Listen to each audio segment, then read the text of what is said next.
welcome to another show, guys. I'm going to call this video Stalker's Game.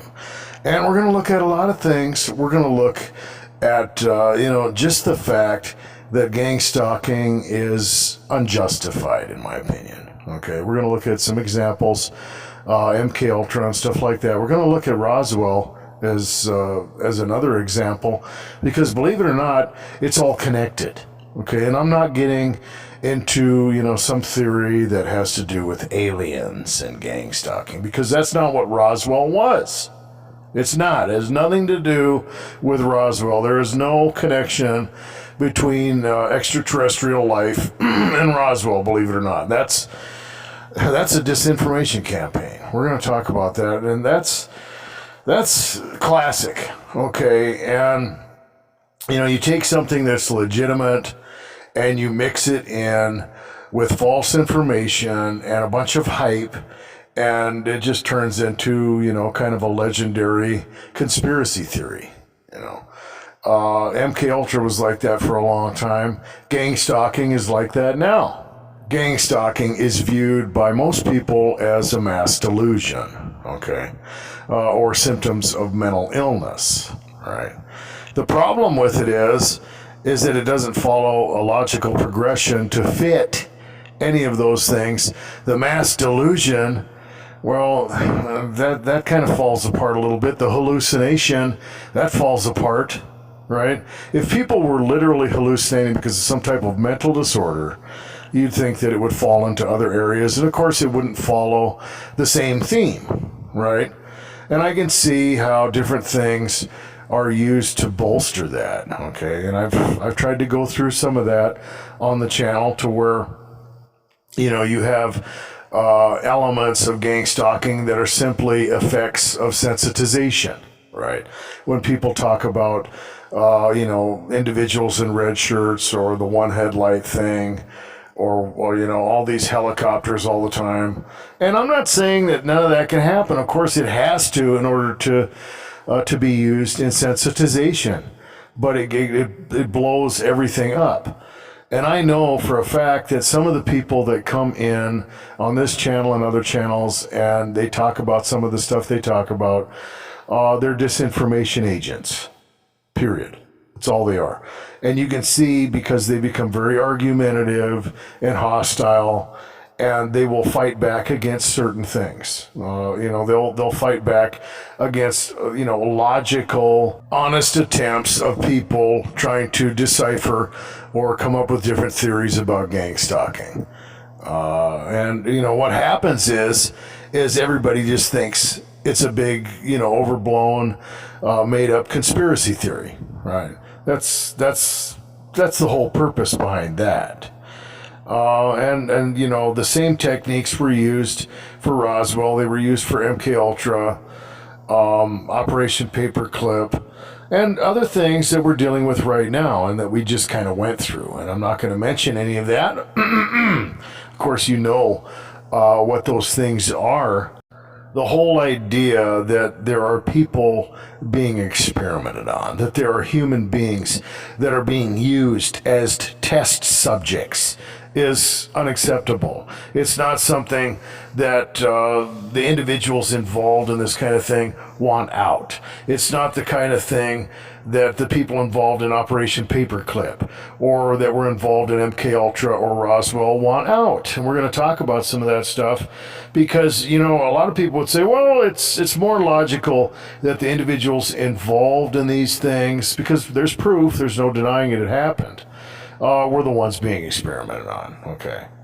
The people were, given LSD, or, they were engaged in different types of therapy, but no one really got killed or anything like that. Well, no, that's not true. People were harmed. People are being harmed. People were killed. And you can see that in a lot of the experiments that Hitler was doing. And we're going to get into some of that stuff, because in order to hide and obfuscate the truth about gang stalking, about Operation Paperclip, about all these things, you have to hide them, okay? And for a lot of people, it just doesn't seem logical that individuals would be involved in this type of thing. I don't know about this new therapy, Dr. Cameron. My wife, she just sits there and slobbers now. She can't even remember how to use silverware. Well, this is state-of-the-art science. It's new in the medical community, and well, it's only normal for a little bit of regression to take place with the amount of sleep therapy that we've been using on your wife. I don't know, there's something not right about this clinic you got here. What are all those people doing in those rooms with the headphones on, staring at all those psychedelic pictures on the TV? They look like they're on something. Well, all these things must be making you quite thirsty. Before we get into any of these other things, why don't you have a drink of this nice orange Kool-Aid? I am kind of getting a little thirsty. It's not bad. It's a little chalky, though. Hey, wait a minute. Num num. Oh, my head's starting to spin here. Oh, everything in the room's starting to look kind of funny. Oh, that's odd. I don't feel so good all of a sudden. Oh, not to worry. I'll have one of my nurses get a room ready for you. We've got plenty of room here at the clinic. Using human beings as test subjects for experiments like that just doesn't seem justified. It doesn't seem logical. Stranger things have happened. Okay, and that's what people can't get around. And when you break it down and when you look at it, you can see the type of sinister plan that is being hatched from the origins of this. You have to look at the Nazi origins of all these programs, and that goes into Roswell, okay? There are still people who don't know what happened out there. We had experimented on a lot of different things, okay? We were working on World War II technology. Some of that stuff obviously comes from Germany. We had brought over 700 scientists, okay? The whole term Operation Paperclip came out of basically a methodology to where, because President Truman, he didn't want any of these people on U.S. soil, okay, much less the population knowing that they were being paid by taxpayer dollars to work in our government, and that their identities and history of war crimes and the death camps and all that stuff had been expunged.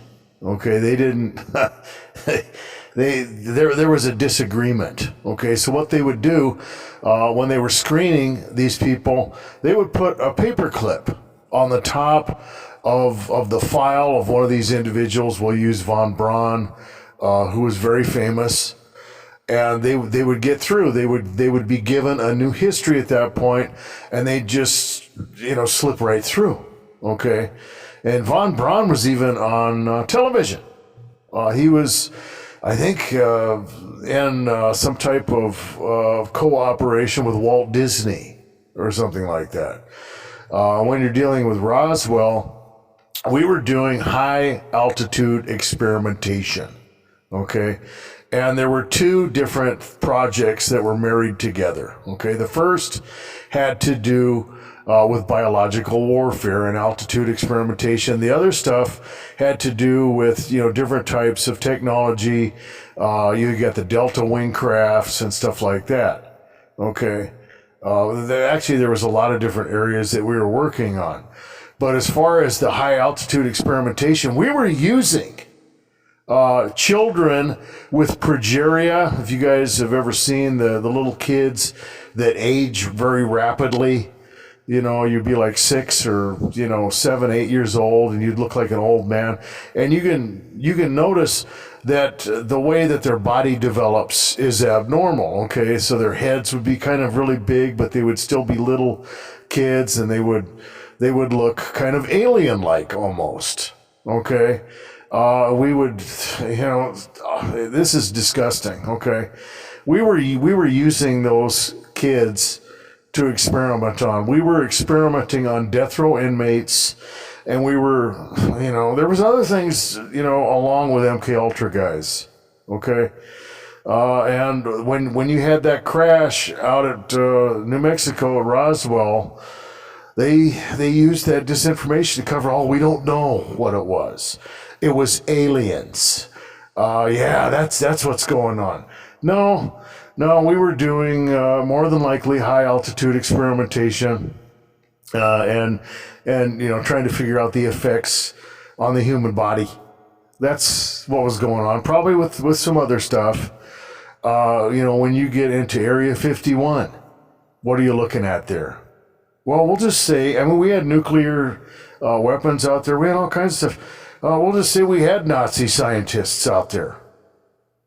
Do you think that the government would want the public to know that we had taxpayer dollars going into something like that? No, we didn't want anybody to find out. What about the biological weapon balloons that Japan sent over to hit the West Coast with incurable diseases, all kinds of different things? A couple of them got through. The whole idea was to contaminate, the water supply. Think of things like anthrax. They sent that stuff over, across the ocean. And the last thing that the powers that be, they didn't want anybody to know about that. They didn't want anybody to know about any of these things. So MK Ultra, really, it's got Nazi origins. You can see what's going on. The whole idea of using LSD on individuals was, at first, it was more of a truth serum, right? And then it got into mind control, okay? But, like I said, we've only got, a small percentage of the information about MK Ultra. I know it's ugly. When you think about some of the things that I just mentioned, especially the kids with progeria, or experimenting on, human beings who maybe were even falsely convicted and on death row, it's unimaginable. And some of the stories that targeted individuals talk about, some of the things that they claim that they're experiencing, well, it's not too far-fetched at that point. Many individuals talk about being attacked with directed energy weapons. Some people talk about dealing with the effects of implants, of V2K, other things, covert drugging. There's a lot of things that we don't know about, but it doesn't matter, because the stuff we do know about, well, you can see the kind of game that is being played. It's inhuman.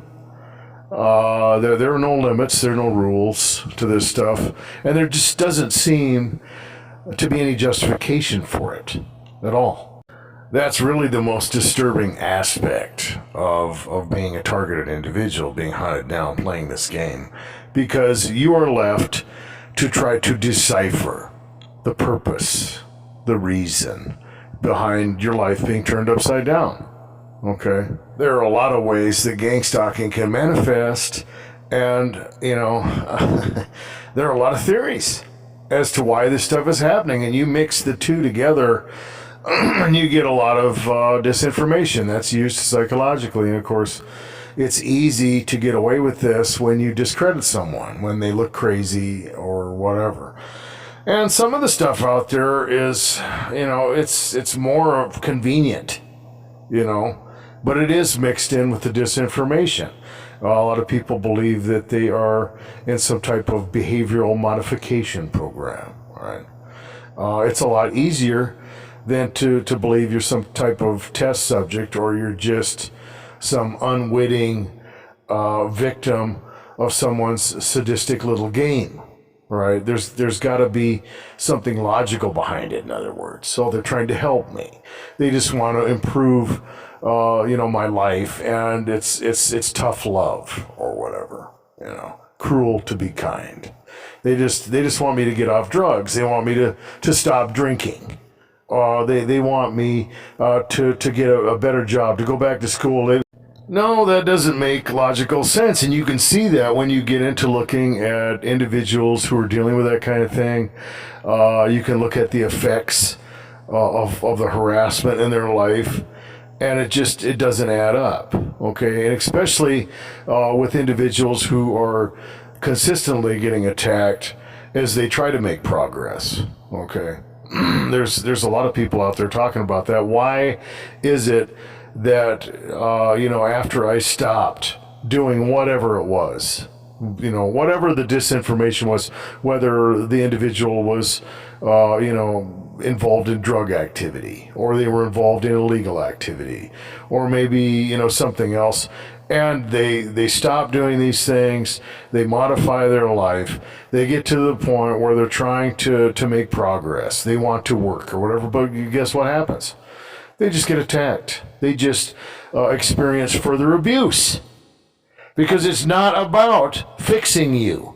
It's not about, behavioral modification. Okay, it's not that. It isn't. Some of it may go along with that, and you got to remember, guys, this isn't always just people in vans with V2K or satellites beaming things at you. In my opinion, we can agree to disagree. Some of this stuff is spiritual, okay? And, the demonic realm is going to use that type of stuff to get you to internalize this. You failed. You didn't do things properly. You didn't respond correctly, right? Your faith isn't good enough. You're not worthy. And, most of the time when you're dealing with something like that, where people believe that their activity is being modified or something, really all that is just a line in the sand. They're gonna create something that is very stressful in the individual's life, and they know that that particular individual might use drugs or alcohol or something as a coping mechanism for stress, right? And so what happens when they start getting stalked, when they start getting harassed, when they're trying to work and they're experiencing things like V2K or demonic attack or whatever? Well, they're going to be tempted to just say the hell with it and go use the substance or to drink or whatever. And then, of course, what's going to happen? Oh, you just didn't learn. You just didn't figure it out. You're not catching on, and it's a tortured cycle of madness. And there's no possible way that you could look at a situation like that and say reasonably that individual was being helped. They're simply being tortured, period. So whatever kind of game that you have found yourself playing, whatever scenario that you're in as a targeted individual, well, the thing to remember is it's not going to last forever. These people will be brought into the light eventually. And it's a twisted game. It's the stalker's game. Thanks for watching.